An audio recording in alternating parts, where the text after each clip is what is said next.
আমি ২০২২ সালে যখন আমি ইনভেস্ট করেছিলাম, তখন হচ্ছে মোটামুটি ৫-৬ লাখ টাকা মতন ইনভেস্ট ছিল আলুতে।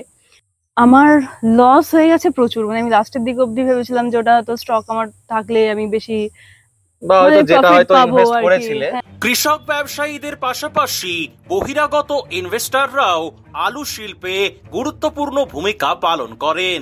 এনাদের মূল কাজ প্রতি বছরই আলু লোডিং এর সময় আলুর বন্ড কিনে টাকা বিনিয়োগ করা। রাজনীতিবিদ, সিনেমার অভিনেতা অভিনেত্রী, প্রযোজক, ক্রিকেটার, ডাক্তার, ইঞ্জিনিয়ার সহ নানান পেশার প্রভাবশালী মানুষজন এই শিল্পে লগ্নি করে থাকেন। পরে আনলোডিং এর সময় সেই বন্ড বিক্রি করে লাভের মুখ দেখার আশাতেই তারা হিমঘরে আলু মজুত করেন।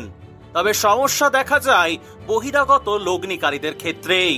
সরাসরি কৃষকদের থেকে বন্ড কেনা তাদের পক্ষে সম্ভব হয় না, তাই বিভিন্ন আলু ব্যবসায়ীর মাধ্যমে তারা আলু স্টক করেন। সঠিক পরামর্শের অভাব, ভুল পূর্বাভাস এবং অনভিজ্ঞতা, এই তিন কারণেই মূলত অনেক সময় বড়সড় ক্ষতির মুখে পড়েন এই ধরনের ইনভেস্টররা। পরিণতিতে একবার ক্ষতির সম্মুখীন হলে তারা পুরোপুরি মুখ ফিরিয়ে নেন আলু শিল্প থেকে। আজকের প্রতিবেদনে আমাদের সাথে রয়েছেন টালিগঞ্জের কুঁদঘাটের বাসিন্দা ব্রততী রায়। ২০২২ সালে আলুর বন্ড কিনে লগ্নি করে তিনি মারাত্মকভাবে আর্থিক ক্ষতির সম্মুখীন হন। বহিরাগত ইনভেস্টর হিসেবে আলু শিল্পে তার প্রথম পদক্ষেপই হয়ে ওঠে এক কঠিন শিক্ষা। তবে থেমে যাননি ব্রততী। বর্তমানে তিনি চাকরির পাশাপাশি খুলেছেন একটি অনলাইন উদ্যোগ জি&ক্রাফট। এই ফেসবুক পেজের মাধ্যমে তিনি নিজ হাতে আঁকা drawing, poster, book cover, greetings card, sari, kurti ও হ্যান্ড ডিজাইন করা নানান সামগ্রী বিক্রি করেন। সাথে সাথে তিনি পরিচালনা করছেন একটি ড্রয়িং ক্লাস, যার নাম মাইন্ড হিউ, যেখানে ছোট বড় নানা বয়সের শিক্ষার্থীদের হাত ধরে আঁকা শেখান তিনি।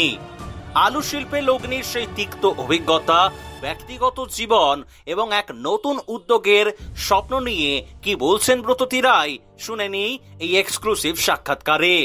প্রতিবেদনটি মনোযোগ দিয়ে দেখুন, শেয়ার করুন ঝড়ের গতিতে। কেমন লাগলো কমেন্টে জানাতে ভুলবেন না। আমাদের চ্যানেলটি সাবস্ক্রাইব করুন, ফেসবুক পেজটি ফলো করুন, পাশাপাশি জি&ক্রাফট ফেসবুক পেজটি ফলো করতেও ভুলবেন না। তো হ্যালো ব্রততী, কেমন আছো বলো? চলছে, ভালোই চলছে। তো মোটামুটি আজকে তো বাঁকুড়া এসেছো, তো আমাকে ফার্স্টে একটা কথা বলো না, যে এবছরে সেই ২২ সালের মতো আর আলুতে স্টক করা হয়েছে নাকি, আলুতে ইনভেস্ট করা হয়েছে না, নাকি? এবছর আর সেরকম করে কিচ্ছু করা হয়নি। তার কারণ তোমার চ্যানেল আমি ফলো করি, আমি দেখেছি যে এবছরও সবাই লসের দিকেই যাচ্ছে। সেই জন্য ২০২২ সালের পর আমি আর সেভাবে ওই লসের সম্মুখীন হতে চাই না। মানে কারণ আমরা যেটুকু দেখেছি যে ধরো প্রচুর মানুষ থাকেন, এটা দর্শকরাও জানবেন হয়তো, যে প্রচুর মানুষ থাকেন যারা বাইরে থেকে এসে আলুর উপরে বিনিয়োগ করেন, ইনভেস্ট করেন। তো তোমার এই গল্পটা, মানে তোমার এই ২০২২ সালের যে ঘটনাটা, ২০২২ সালে অ্যাকচুয়ালি প্রচুর মানুষ আলুতে লসের পড়ে ছিলেন, বিশেষ করে যারা শেষের দিকে আলুটা রেখে ফেলেছিলেন। তো তোমার এই সমস্যার কথাটা যদি একটু তুলে ধরো আমার দর্শকদের কাছে, যাতে তারাও এটা সম্পর্কে একটু জানতে পারেন। নিশ্চয়ই। আমি ২০২২ সালে যখন আমি ইনভেস্ট করেছিলাম, তখন হচ্ছে মোটামুটি ৫-৬ লাখ টাকা মতন ইনভেস্ট ছিল আলুতে। আমার লস হয়ে গেছে প্রচুর। মানে আমি লাস্টের দিক অব্দি ভেবেছিলাম যে ওটা হয়তো স্টক আমার থাকলে আমি বেশি বা হয়তো যেটা প্রফিট হয়তো পাবো ইনভেস্ট আরকি। করেছিলে, হ্যাঁ, হয়তো হ্যাঁ, যে হ্যাঁ। টাকাটা হয়তো ইনভেস্ট করেছিলে সেটা হয়তো রিকভারি করতে হবে, মানে একদমই ঠিকঠাক পাইনি। ঠিকঠাক হয়তো ক্লিক একদমই বেট নয়, করতে পারোনি। একদমই নয়। আমার প্রচুর লসের দিকে গেছে। মানে খুব জোর হয়তো ২ লাখ টাকার মতন আমি মানে মানে এই করতে সমস্যাটা পেরেছি। এই সমস্যাটা একটু শুধু তোমার বলে নয়, জানো তো, মানে এই সমস্যাটা অ্যাকচুয়ালি ধরো এই আলু বিজনেসের উপর যারাই বাইরে থেকে আসেন তাদেরই কি হয়, যে ধরো ঠিকঠাক ভাবে যদি ক্লিক বেট কাজে না লাগে, সেক্ষেত্রে একটা তাদের সমস্যায় পড়ার একটা সম্ভাবনা থেকে যায়। তো এখন তাহলে মানে কি করা হচ্ছে? তুমি তো বোধহয় যেটা জব টব করো কলকাতায়। হ্যাঁ, জবের সাথে সাথে আমার নিজস্ব একটা বিজনেসও আমি স্টার্ট করেছি। ও, তো একদম স্টার্টআপ যাকে মানে বলে। বিজনেসটা সম্পর্কে একটু যদি আমাদের হ্যাঁ, নিশ্চয়ই, দর্শকদেরকে একটু নিশ্চয়ই। যদি কেন বলবো না? তুলে ধরো। নিশ্চয়ই বলবো। আমার একটা ফেসবুক পেজও রয়েছে, চি আচ্ছা, অ্যান্ড ক্রাফট বলে। চি and CHIC okay, and CRAFT। আচ্ছা, মানে এই পেজে কি কাজ করা হয়, মানে কিসের উপর তুমি এই বিজনেসটা শুরু করেছো একটু যদি বলো। আমি আসলে একজন আর্টিস্ট, মানে পেন্টিং এগুলো করি। আচ্ছা, তো মানে মেইনলি আমার ছবি নিজস্ব আঁকা। ছবি আঁকা, ওকে, আমার নিজস্ব একটা ড্রয়িং ক্লাসও আমি চালাই। ওকে। তো সেখানকার বাচ্চারা এবং সেই ড্রয়িং ক্লাসটার সাথে সাথে আমি দেখলাম যে আমাদের যে মার্কেটটা, সেই মার্কেটে আমাদের যে চাহিদাটা রয়েছে, মানে এখন প্রিন্টেড টি শার্ট, হুম, হুম, শাড়ির ওপর নিজস্ব কিছু কারিকর্য, হুম, হুম। সেগুলো নিয়ে এখন লোকের কাছে অনেকগুলো জায়গা আমাদের কাছে দেখার পর আমি ওটা বিজনেসটা নিয়ে ইনভেস্ট করতে চেয়েছি। এবং যেহেতু আমি হাতের কাজ জানি এবং নতুন নতুন শিল্পীরা আমাদের কাছে আসছে, যাদেরকে আমি শেখাচ্ছি, তারা সেই জায়গাটা দেখতে পাচ্ছে।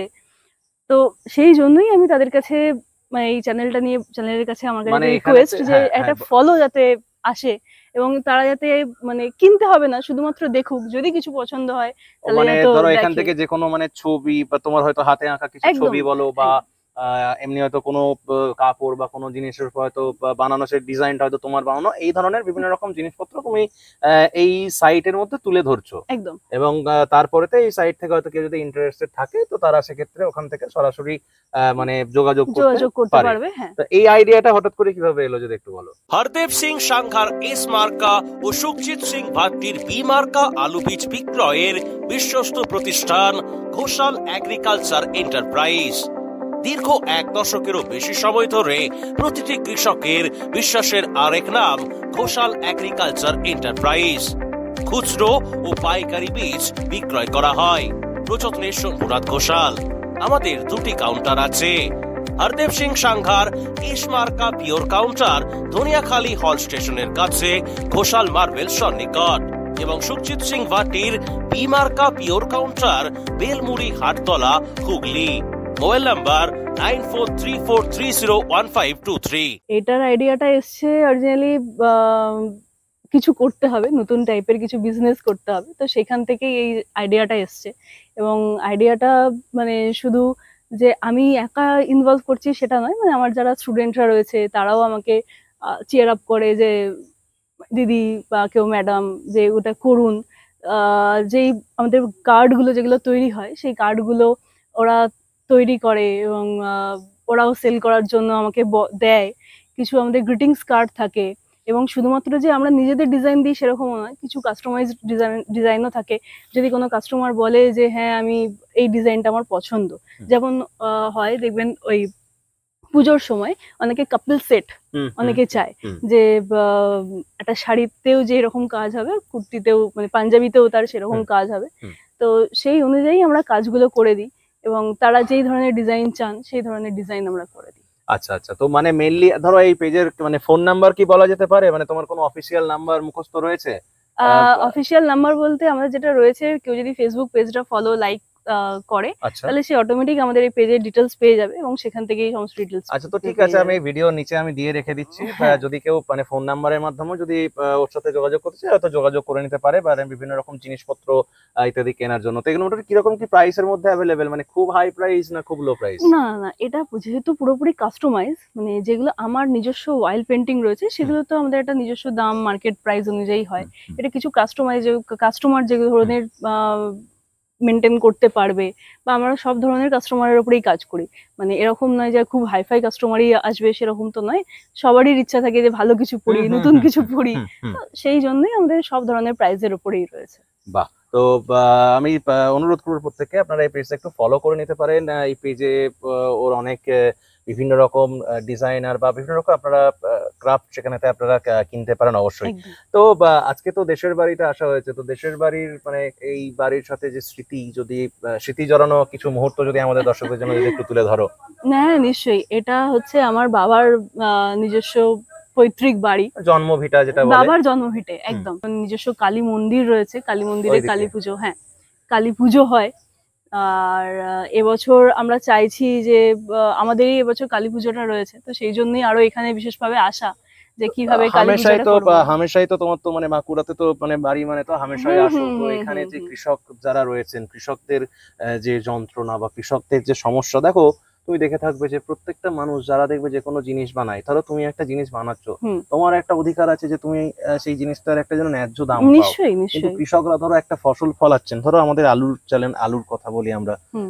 আলু কৃষকরা হয়তো যারা আলু চাষ করেন তারা তাদের ফসলের ন্যায্য দাম পায় না হুম। বা পাচ্ছে না, বা একসময় তুমিও এতে লগ্নি করে তুমিও একটা ক্ষতির সম্মুখীন হয়েছো। তো এই চাষিদের দাম না পাওয়া, এই বিষয়টা বা তাদের দাম পাওয়া কতটা জরুরি বলে আজকের দিনে মনে হয়? আমি যদি একটা আর্টিস্ট হিসাবে বলি, তাহলে প্রত্যেকের কাজের কিছু না কিছু মূল্য থাকে। যেমন আজকে আমি একটা আমার নিজের পেন্টিং বিজনেস রয়েছে, আমি সেইটাকে যখন প্রাইস দেবো, তখন প্রত্যেকটা জিনিস আমি লক্ষ্য করবো যে আমার কতটা এফোর্ট রয়েছে, তার মধ্যে কতটা কি রয়েছে, এবং যারা যখন চাষ করছে তার মধ্যে তো প্রচুর এফোর্ট রয়েছে, সেগুলো তার বলে বোঝানোর কিছু থাকে না।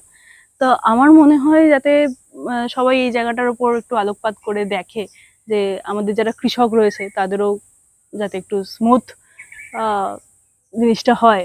আর টাকা পয়সার দিক থেকে তো সবাই চায় যে একটা বেটার ফিউচার, বেটার কিছু। উম, সেই জন্যই আর কিছু আমার বলার আচ্ছা, নেই। তো আমাদের যে ধরো এই চ্যানেলের মেইন দর্শক হচ্ছেন যারা কৃষক বা যারা এই আলু ইন্ডাস্ট্রির সাথে হুম হুম জড়িয়ে হুম। রয়েছেন, তো তাদের ধরো কেউ যদি তোমার সাথে যদি কোনো রকম কোনো ধরো তোমার যে ক্রাফট রয়েছে বা যে সমস্ত প্রোডাক্টের উপর তুমি যে কাজ করছো বা হুম জিনিসের উপর বা তোমার যে ডিজাইনের উপর কেউ হুম। যদি যোগাযোগ করে বা কেউ যদি কিনতে ইন্টারেস্টেড হয়, তাহলে সেক্ষেত্রে কি তারা কোনো ছাড় পেতে পারে যে এই হ্যাঁ নিশ্চয়ই। ভিডিও দেখে আমি ফোন করছি এরকম? নিশ্চয়ই নিশ্চয়ই, কেন নয়? সেটা ওখানে যে স্টলে নাম্বারটা দেওয়া হবে আমাদের আর্ট অ্যান্ড ক্রাফটের, চিয়ান ক্রাফটের যে বিষয়টার ওপর, তখন তারা যদি আমাকে ফোন করে এবং পটেটো নিউজের কথা বলে, ইন্ডিয়ান পটেটোর যদি হিসাবে বলে তাহলে বলে, তাহলে সেক্ষেত্রে সেক্ষেত্রে তাদেরকে আমরা একটা একটা ডিসকাউন্ট আমরা দেবো। ডিসকাউন্ট দিতে পারবে। তো ধরো একদম তাই। আমাদের আহ, মানে তুমি ধরো এটা আরো ভালো বলতে পারবে, মানে আমাদের যে দর্শক রয়েছেন তাদের উদ্দেশ্যে কি বার্তা দেবে, কৃষকদেরকে উদ্দেশ্যে বা বিশেষ করে যাতে তারা আরো ভালো বা দাম পায়, প্রশাসনের উদ্দেশ্যে কিছু হবে? কেননা একটা আলুর দাম বৃদ্ধি হওয়ার ক্ষেত্রে একটা প্রশাসনেরও ভূমিকা থাকে। আমরা কলকাতা, তোমরা মানে কলকাতার মানুষরা আলুর দাম বেড়ে গেলেই বলে যে আলুর দাম বেড়ে গেল, কিন্তু একটা আহ আলু চাষের পেছনে কতটা পরিশ্রম দিতে হয় সেটা সে তো একজাক্টলি নিশ্চয়ই থাকে। কেউ দেখে না। তো সেটা নিয়ে কি বার্তা দেবে, বা প্রশাসনকে কি কিছু অনুরোধ করবে যাতে কৃষকদের পাশে দাঁড়ায়? আমার তো মনে হয় প্রশাসন পুরো ব্যাপারটাই জানে, তাদেরকে আর আলাদা করে কিছু বলার বা বোঝানোর আমার নেই। যেহেতু মানে আমার বাড়ির প্রত্যেকেই এই চাষবাসের সাথে যুক্ত, মানে এখন আমাদের জমি জায়গা রয়েছে, সেই জন্যই আমার এটা দেশের বাড়ি। এটা বাঁকুড়া অঞ্চলের মধ্যে পড়ছে, আমার বাল্ঠে এই জায়গাটা, কতুলপুর থানা বোধহয়। কতুলপুর থানা। তো আমার এখানে দেখা আমাদের মানে আমার বাবারা যখন চাষবাসের সাথে যুক্ত ছিল, মানে আমার বাবারা ঠিক ছিল না, তাদের শুধু জমিটাই ছিল। তো আরো যারা যাদেরকে দিয়ে চাষ করানো হতো, তো তাদের পরিশ্রমটা আমরা ছোটবেলায় এসেও চোখে দেখেছি, যে আর এখনো দেখি, কারণ আমাদের সামনেই জমি জায়গা সবই রয়েছে। তো আমার মনে হয় প্রশাসনের কাছে একটাই অনুরোধ, যে ওনারা যেই নজরটা দিচ্ছেন সেটা মানে যাতে আলু আরো ভালো চাষিদের করে দেয়।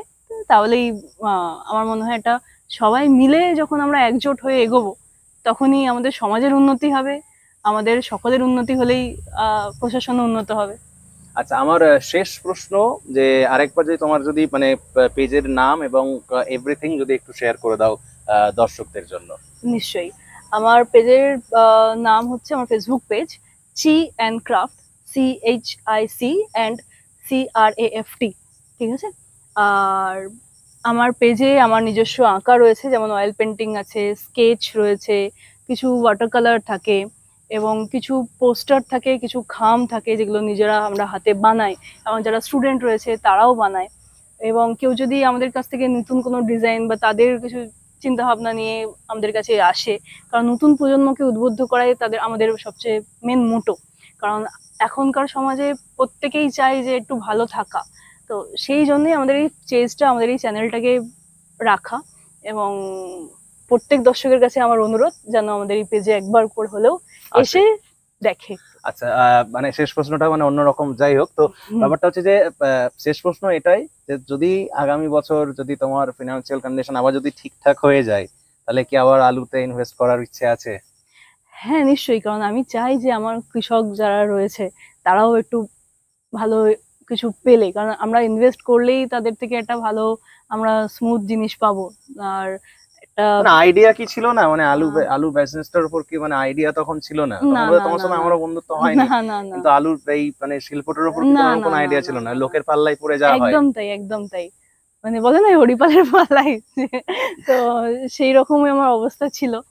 তো দেখছি যদি তোমাদের চ্যানেল তো আমি মানে দেখি প্রতিনিয়ত, তো যদি মনে হয় যে হ্যাঁ ঠিকঠাক মতন হবে, তাহলে সেক্ষেত্রে আমরা আবার চেষ্টা সামনের করতে বছর হয়তো ভাববো। বেশ, তো থ্যাংক ইউ, একদম। Thank you.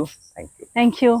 এই অনুষ্ঠানে সম্প্রচারিত সমস্ত বক্তব্য বক্তাদের নিজস্ব ব্যক্তিগত মতামত। এই অনুষ্ঠান বাজারের নির্ধারক নয়। অনুগ্রহ করে ব্যবসায়িক পদক্ষেপের পূর্বে নিজের বিচার বুদ্ধি কাজে লাগিয়ে সিদ্ধান্ত নিন। আলু রাখা বাজারগত ঝুঁকি সাপেক্ষ। আলু রাখার পূর্বে ইন্ডিয়া পটেটো অ্যাপ থেকে বিগত বছরের লোডিং আনলোডিং রিপোর্ট ও তার পরিপ্রেক্ষিতে আলুর দামের ওঠানামা দেখে নিন। আলুর সব খবর এখন একটা অ্যাপেই। আলুর প্রাত্যহিক বাজার দর, আলুর সর্বভারতীয় বাজার দর, আলুর সকালের বাজার দর, লোডিং আনলোডিং রিপোর্ট, বিগত 10 বছরের আলুর তথ্য, সারা ভারতবর্ষের 20,000 আলু চাষী ও ব্যবসায়ীদের তথ্য এখন আপনার হাতের মুঠোয়। প্লে স্টোর থেকে আজই ডাউনলোড করুন India potato market rate app. 2012 সাল থেকে প্রতি মুহূর্তে আপনার সঙ্গে।